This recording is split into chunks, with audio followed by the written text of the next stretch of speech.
اگر ملال خاطر نباشد نزد شما یک سوال میارم. یک برادر اسلامی داشتیم که صاحب 2 فرزند بود. قضای الهی او را از این دنیای فانی به دارالبقا برد. بعد آش چیلی او همسرش بطن 4 ماهه خود را اسقاط کرد. در این بابت چی میگوید؟ آیا این شریعت اسلام این را چگونه قبول میکند؟ با احترام، داده عشق خدا از ناحیه میر سعید علی حمدانی، طالب جان احمد. السلام علیکم و رحمت الله. شرکت شفافرما داروهایی را پیشنهاد میکند که برای بیماری‌های درونی و بیرونی انسان دوا بخشند. از قبیل فشار بلندی، گای مرید، بیماری‌های معده، روده، گرده، جگر، عضوهای هاضمه، درد گلو، راه نفس و غیره. اینچنین اگر شما بیماری‌های پوست دارید با مانند پسریاس، سفید شوی پوست، داغ‌های سیاه، پس داروهای شفافرما با شما کمک میرسانند. غیر از این اگر شما مشکل‌های اورولوژی و گینکولوژی داشته باشید، پس به شرکت شفافرما مراجعت نمایید و اینچنین مشورت طبی بگیرید. همچنین برای زیاد کردن ریش و موی سر، با قوت کردن مردانگی، داروهایی را با نمود کپسول و روغنی که به در دوا دارند پیشنهاد می‌نمایند. السلام علیکم دوستان عزیز. آیا شما برای گذشتن از سرحد دشواری میکشید؟ مهلت حجت‌هایتان به آخر رسیده است. پس من برای شما خدمت رسانی شرکت نور محمد را پیشنهاد میکنم. با ماشین‌های نو و زمانوی، با باوری و اعتماد کامل، توسط رانندگان مرد و زن، شما را از منزل استقامتیتان تا خط سرحد برده برای عبور مرز مساعدت می نمایند. یادآور می شویم که اگر شما از نام شبکه حاجی میرزا مراجعت نمایید، برایتان تخفیف ارائه کرده می شود. لله الذي قال في كتابه يا أيها الذين آمنوا أطيعوا الله ورسوله ولا تتولوا عنه وأنتم تسمعون ولا تكونوا كالذين قالوا سمعنا وهم لا يسمعون والصلاة والسلام على رسوله قال في ختابه أولى الناس بي يوم القيامة أكثرهم علي الصلاة وعلى آله وأصحابه والتابعين إلى يوم الدين. السلام علیکم حاضرین محترم، برادران خیلی عزیز گرامی. اولا همه شما را به این روز سعید، روز بندگی، تبریک و تهنیت میگویم و بعدا از پروردگار همراه شما مسئلت داریم که خدای مهربان توفیق بندگی همه ما را باز هم زیاده بگرداند و خدای مهربان در این راه اسلام اخلاص و محبت ما را باز هم زیادتر بگرداند و خداوند مهربان یک هفته ای که از ما سپری شد که در داخل این هفته سهو و لغزش هایی که از ما سر زد، خدایا با فضل و کرم خودت همگی را مغفرت بگردان و خدای مهربان هفته ای که در پیش داریم این هفته را برای ما یک هفته با سعادت بگردان و عبادت های این هفته اینه را برای ما باز هم زیباتر و با تقواتر بگردان. اللهم انا نعوذ بك من علم لا ينفع. خدایا آن علم دنیایی که اگر به ما نصیب میگردانی لیکن با این علم دنیایی ما برای آبادی تاجیکستان چیز عمل نمی کنیم مگر برای بهبودی جسم خودمان، خانواده خودمان این علم را استفاده میبریم. خدایا از این گونه علم به سوی تو پناه طلب میکنیم و از آن علم اسلامی که نه برای اسلام باشد، نه برای بهبودی دین اسلام باشد، فقط برای شهرت و فقط برای جمع کردن مال و اسباب انجام باشد، خدایا از این گونه علم به سوی تو پناه طلب میکنیم.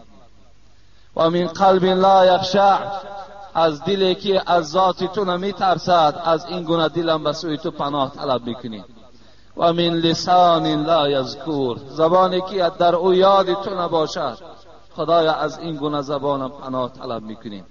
و من بطن لا یشبع، از شکمی که اصلا سیر نمی شود، خدایا به سوی تو پناه طلب میکنیم. خدایا این جمهوری تاجیکستان ما را باز هم آباد و زیبا بگردان. خدایا شعار این مردم تاجیکستان ما فراست، حیا را بگردان. ربنا فاغفر لنا ذنوبنا وكفر عنا سيئاتنا وتوفنا مع الابرار برحمتك يا ارحم الراحمين.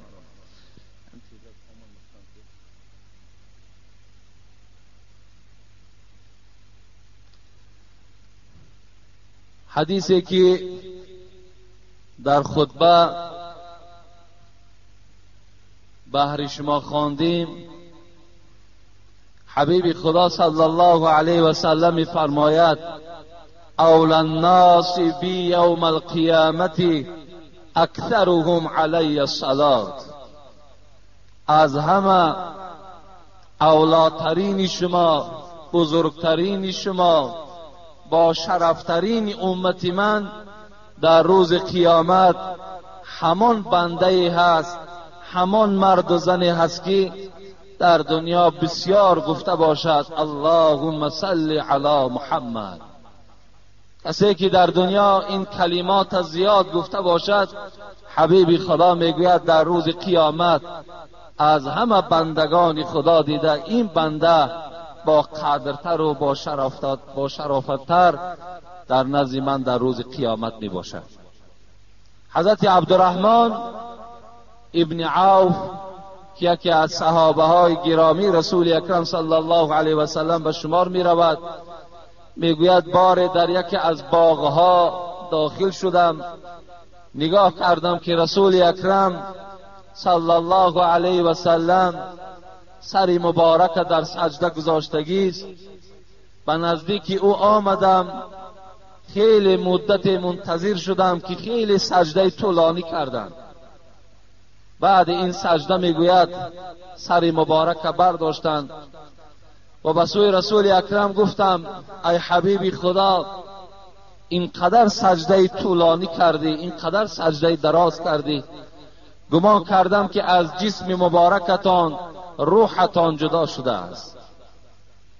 حبیب خدا گفتند در حالت سجده حضرت جبرائیل آمده بود و به من از نام پروردگارم سلام آورد و گفت من صلی علیک صلیت علیه فسجدت شکرا لله تبارک و تعالی. حضرت جبرائیل آمدن گفتند که الله بر تو سلام میگوید، بعد سلام این که کسی که اگر بر نام تو یک بار میگوید اللهم صل علی محمد، من که خدای او هستم 10 بار درود و رحمت به حق اون بنده میفرستم.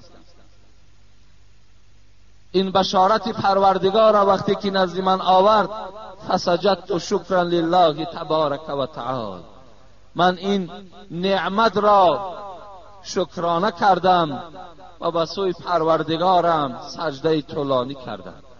از این خاطر از ما و شما هر کسی که اگر به نام رسول اکرم صلی الله علیه و سلم صلوات میفرستد، خوش به حالش که انشاءالله وای چه در قبر و چه در روز قیامت یک یاردمچی بهترین برای ما به حساب می رود. حتی همین صاحب قصیده برده عبدالله بصیری که گوییم که به بیماری فلج گرفتار بودن، حضرت میگوید شبی که من 100 صلوات بر روح پیغمبر خدا فرستادم، همان شب حبیب خدا را در خواب دیدم و او حضرت میگوید یک جامعه در بدن داشتند، بالای من پر تافتند و گفتند ای عبدالله بشارت به تو که تو صحت و سلامت شدی.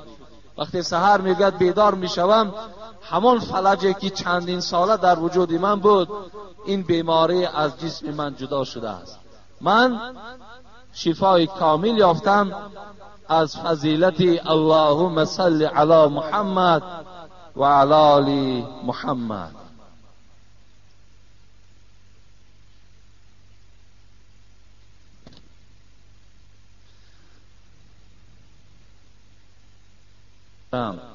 اگر ملال خاطر نباشد نزد شما یک سوال میارم. یک برادر اسلامی داشتیم که صاحب 2 فرزند بود.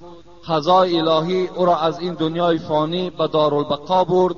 بعد آش چیلی او همسرش بطن 4 ماهه خود را اسقاط کرد. در این بابت چی میگوید؟ آیا این شریعت اسلام این را چگونه قبول میکند؟ با احترام، داده عشق خدا از ناحیه میر سعید علی حمدانی، طالب جان احمد. السلام علیکم و رحمت الله. یعنی این برادر سوال کردن که وقتی که یک رفیقی داشتیم صاحب 2 فرزند بود، با قضای الهی این دنیا را پدرود گفتند و در شکم عائله‌اش باز یک فرزند بود که 4 ماهه بود. بعد وفات این شوهرش این فرزندش اسقاط کرد، یعنی ابورت کرد. آیا این در نزد شریعت چی هست؟ ما بار هم گفته بودیم که تا 4 ماهگی اسلام رخصت میدهد که اگر زن همان فرزندی که در شکم دارد ابورت کند اجازت است. لیکن وقتی 4 ماه شد دیگر در 4 ماهگی اسلام اجازت نمیدهد که زن ابورت کند، اجازت نیست. زیرا که در 4 ماهگی الکه روح در این جسد دمیده می شود، یعنی این فرزند صاحب جان می شود.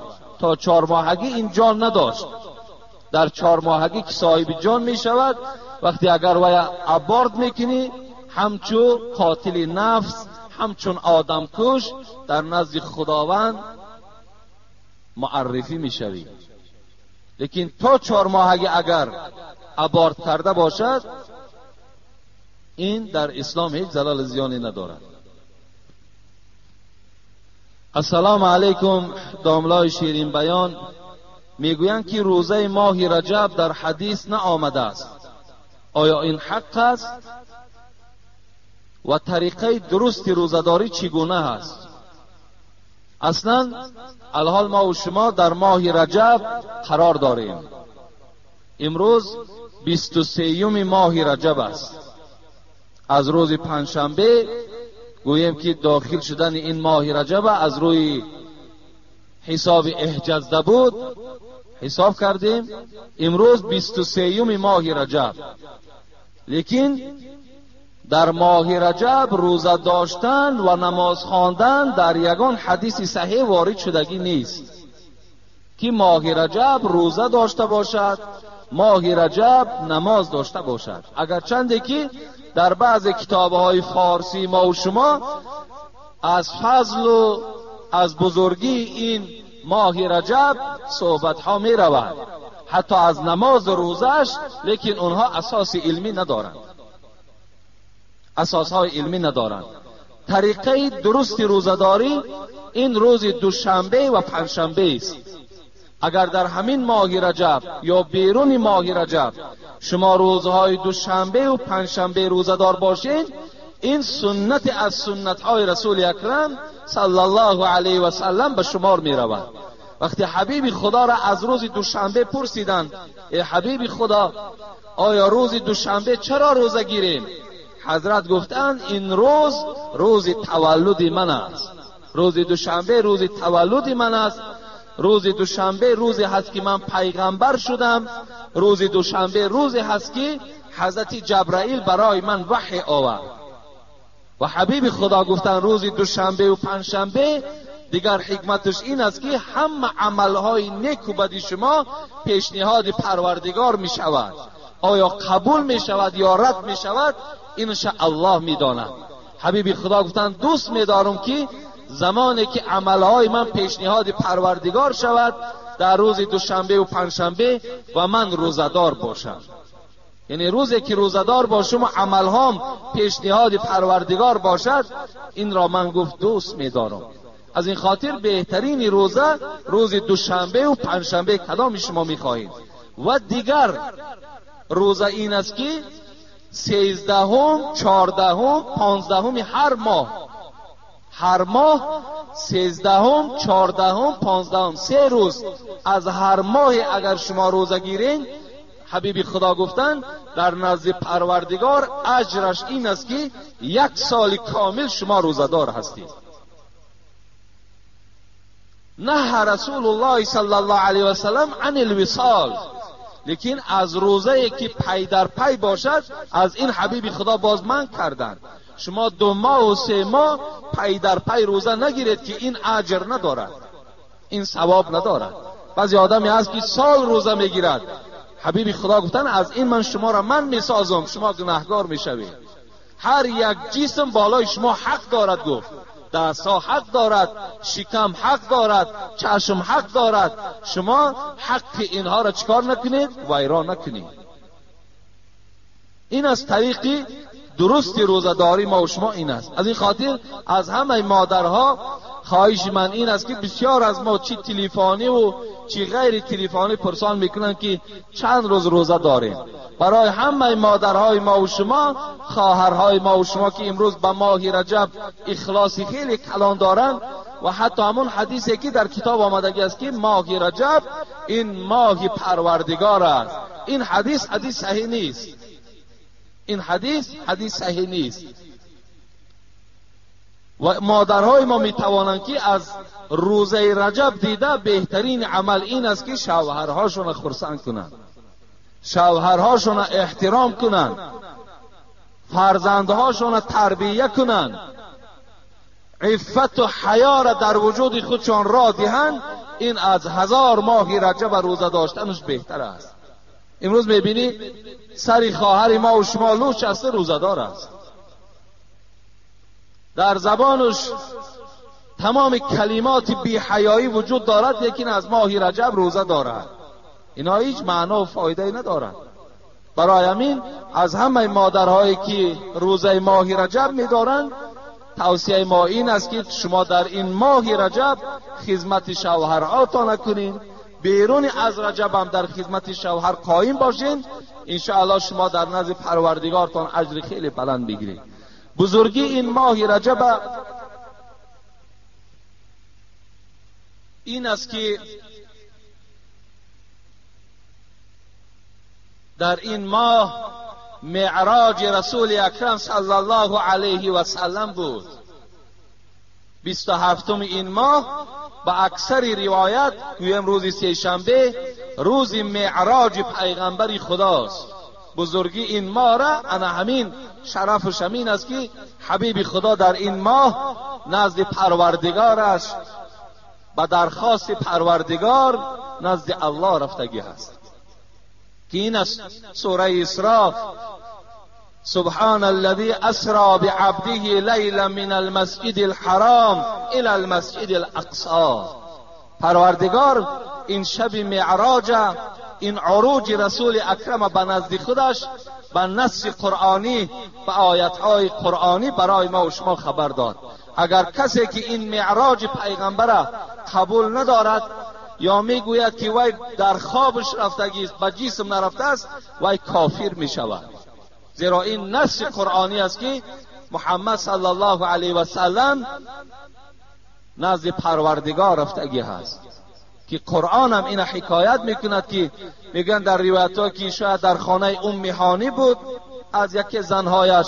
بعضی روایت ها این است که بین حتیم، همون بین یک سنگی که در کعبه هست و بین خانه کعبه همونجا یک کاواکی هست، یک کشادی هست.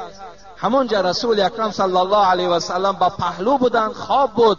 سبحان الذی اسری بعبده لیلا من المسجد الحرام. کلمه لیل استفاده می شود که لیل این شب را میگن عربها. شب حضرت میگد خواب بودند که ناگاه کسی پایش می مالید چگونه که یک فرزند پای پدرم میمالد پایش هم میمالی. نگاه میکند که جبرائیل امین در پهلوش نشسته است. جبرائیل پای رسول اکرم صلی الله علیه و سلم مالیش میداد و میمالی. حضرت از جاش گفتند السلام یقریئک السلام، ای محمد از جات خیز که الله به تو سلام فرستاد و تو را با یک تشریف رسمی به سوی آسمان دعوت دارد. الحال ما و تو یک جایه باید سیری بر آسمان کنیم. حبیب خدا میگوید از جاش خیستند.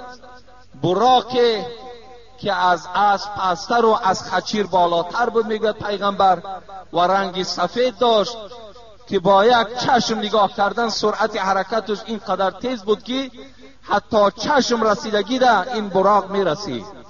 بالای این براق مرا سوار کردند و این جلوی براق می داشتگی جبرائیل امین بود که میگوید مرا حرکت دادن به مسجد اقصی آوردند که این در فلسطین است. وقتی اینجا رسیدم یک توده پیغمبرهای زیاد از دوره های حضرت آدم تا حضرت عیسی در این مسجد اقصی روحشان وجود داشت. وقتی ما داخل مسجد شدیم و خیال گذرانیدم که نماز کی میخوانده باشد. حضرت ابراهیم میگوید از بین این پیغمبرها نزد من آمد و دست مرا گرفت و پیش نماز آورد. گفت تا امروز این مسجد اقصی از بنی اسرائیل بود و اینجا گویم نزول وحی بود و همه پیغمبرها از این مکان برآمدند. از این روز اعتباراً این مسجد اقصی از تو و از پیروان تو هست. چگونه که امروز این مسجد اقصی در دست مردم یهود است که مسلمان ها را در اونجا خیلی آزار و مشقت میدهند، که چگونه که امروز هم این دست خونالود یهود هیچ خانه مسلمان قرار نمیماند. فرزندهای مسلمان ها گویم همه بیچاره ها یتیم و در بدر و سرسان و سرگردان است از دست این قوم ظالم. خداوند در آن نقشه هایی که اینها نسبت مردم مسلمان میکشند خودشان خدای مهربان سرگردان بگرداند و چگونه که خانه مسلمان ها را این قوم ویران کرده ایستادند، سرسان و سرگردان دارند، خدای خاندان اینها را ویران بگردانید. حبیب خدا میگوید 2 رکعت نماز خواندیم. مختصرا من میگویم برای فضیلت همین ماه رجب. حضرت میگوید در براق مرا سوار کردند و آسمان به آسمان از حضرت آدم سرکردگی در آسمان اول پروردگار میگوید آسمان ها را زینت داد. بعد زینت دادن تمام پیغمبرها را امر کرد که حبیبی مرا پیشواز گیرید. ملائکه ها را میگوید صفی در صف کرد. حبیب خدا هر آسمانی که میدرامد السلام علیک ایها النبی، ای پیغمبری خدا خوش آمدی گفته پیشواز میگرفتند. حضرت آدم بود. در دویم آسمان میگوید حضرت عیسی را دیدم. در سوم آسمان حضرت یوسف را دیدم که خیلی حسن زیبایی داشت که چنان حضرت یوسف میگوید زیباگیش دیدم، آنقدر زیباگی داشت که قریب گویم نصف زیباگی تمام بنده های خدا در چهره حضرت یوسف گذاشتگی بود. لیکن حضرت جابر چی میگوید؟ وقتی میگوید پیغمبری خدا جمال حضرت یوسف را تعریف کردن و خدا قسم میگوید شب از شبها که ماهتاب 15 روزه بود، اینقدر روشن بود. من نزد رسول اکرم صلی الله علیه و سلم آمدم، زیارت کردم. یک بار نظر میکردم به ماهتاب، یک بار نظر میکردم به چهره حبیب خدا محمد. قسم به خدا گفت چهره محمد از آفتابم دیده روشنتر بود، از همون ماهتابم دیده چهره رسول اکرم صلی الله علیه و سلم روشنتر بود. اگر خداوند حسن نصف بندگانش در جمال یوسف گذاشته باشد، تمام حسن بنده هاش در محمد صلی الله علیه و سلم گذاشتگی بود. حضرت میگوید وقتی نزد حضرت موسی برآمدم، حضرت موسی وقتی که با او سلام علیک کردیم از او جدا شدم، حضرت گریه کردند. گفتن ای پروردگارا، چه محترم شخصی، چه پیغمبری که همه شرف و بزرگی را بر این دادی، در دوام 23 سالی که دعوت کرده است همراه امتانش همگی وارد جنتش میکنی.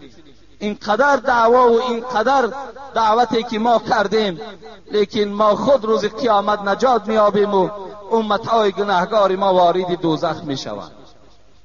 نزد حضرت ابراهیم برآمدیم، از اون میگوید بعد سدرة المنتهی رفتیم.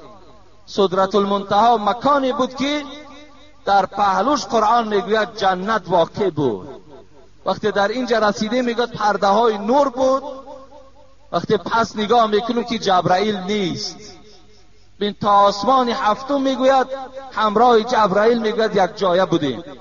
وقتی در این سدرة المنتهی رسیدم نگاه میکنم محمد میبینم جبرائیل نیست در پهلوی ما. پرسان کردیم ای جبرائیل، آیا این مکانی هست، آیا این وقتی هست که تو دوست در اینجا خالی بگذارد؟ حضرت جبرائیل چی گفتن؟ گفتن ای محمد لو تقدمت شبرا لاحترقت. ما برای خود یک مکان خاصه ای داریم، اون مقام توست. قسم به عظمتی پروردگار گفت اگر به مقدار یک مورچه پیش روم 600 بال مرا همین تجلیات الهی می سوزاند. دیگر ما پیش رفتن نمیتونیم گفت، اون پیش دیگر حق توست. حتی پیغمبری خدا گوییم به مکانی رسیدن که یک مکان نور بود، با پروردگار سلام علیک کردند، چی گفت و گزار کردند. مختصرا میگردیم، ما سوال هامون زیاد است. بعد از آنجا وقتی که پایان آمدند، وقتی پایان زمین آمدند، باز در همون کنار خواب بود، همون کنار ده جبرائیل وقتی که رسول اکرم گذاشت، ابو جهل لعین سحر به نزد رسول اکرم آمد و گفت آیا از آسمان یگان خبر داری یا نداری؟ از حساب تمسخرانه. وای به خاطر گوش کردن سخن آسمان نبود، فقط مذاق میکرد، فقط تمسخر میکرد. آیا از آسمان یگان خبر داری؟ رسول اکرم صلی الله علیه و سلم گفتند ای ابو جهل، گفتند امشب من از همین مسجد مکه مکرمه و مسجد اقصی فلسطین رفتم. ابو جهل میگه چنان خنده کردند. گفتن همین 6 ماهه مسافه ای که بین مکه و بین فلسطین است تو همین شب رفتی؟ گفت بله همین شب من رفتم. گفت خنده کنان میگوید، خنده کنان به خانه ابوبکر صدیق آمد. رسول را استونی حنانه بشناخت. مولوی رومی در زیر همین آیت میگوید پیغمبر یک چوی خرما شناخت. بالا یک چوی خرمایی که می برآمد و مردم موعظه میکرد، وقتی اون چوی خرما را ترک کرد و بالای منبر دیگر برآمد، همان چوب خرما گریه کرد که پیغمبر خدا تا امروز بالای من می برآمدی، چی شد که امروز ما از پای مبارک تو محروم شدیم؟ همان چوب خرما میگوید مثل کودکی که برای مادر گریه میکند همون گریه میکرد.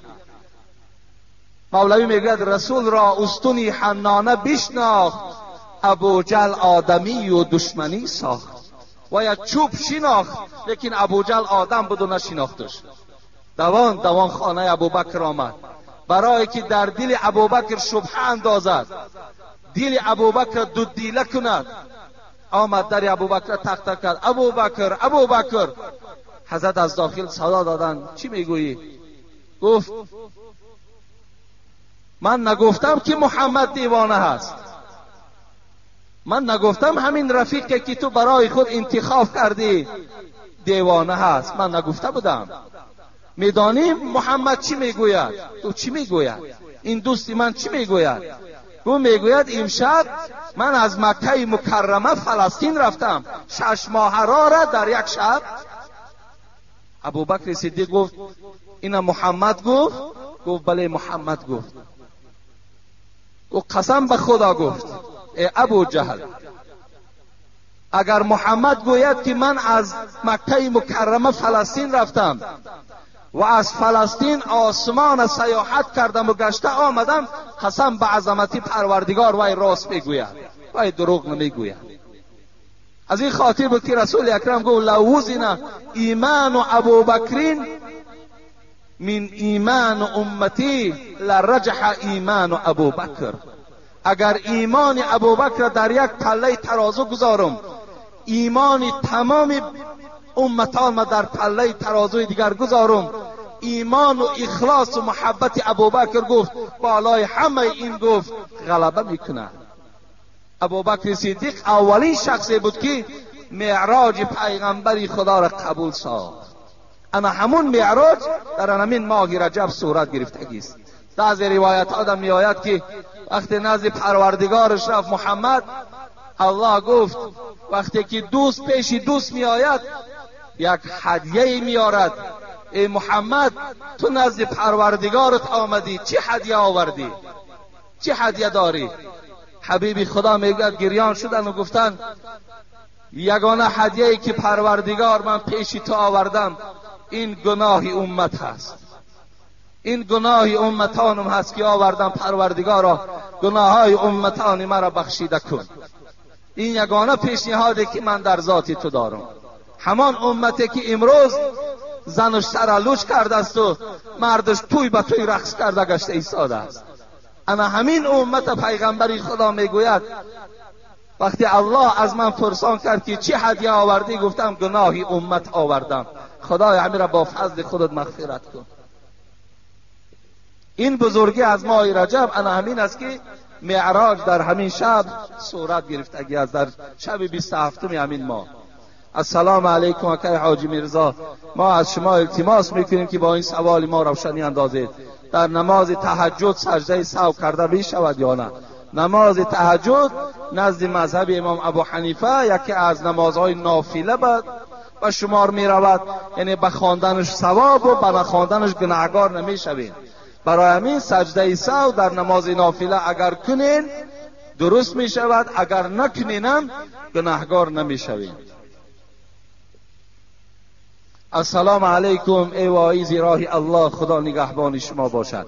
من طالب علم مدرسه شهر قرغان تپه الان در شهر کولاب تحصیل علم دارم و خواهش دارم که شما که با این سوال من جواب گردانید. من در آینده نیت دارم که 40 روز در خانه نشسته با عبادت مشغول شوم. صحیح بودن این را به من فهمانید که برای کیها روا هست و برای کی نی؟ برای آن که چی کاری هست سنکید، چی طالب علم یا کسی دیگر من دیدم که می نشینند 40 روز، یعنی چیله میگویند در ما و شما. چیله نشستن این در دین اسلام نیست برادرای عزیز، زیرا که انسانی که در چیله می نشیند تصور کنید که وای نه نماز جمعه می خواند، نه نماز 5 وقته که سنت مؤکده حبیب خداست این هم ترک میکند. و دیگر این که هر یک بنده خدا امروز وظیفه دار است که باید چی در خانه خود چی در همسایه‌داری خود باید مردم دعوتی بر اسلام کند و از این نعمت ها محروم میماند. از این خاطر باید که چیله نشستن در ما نیست.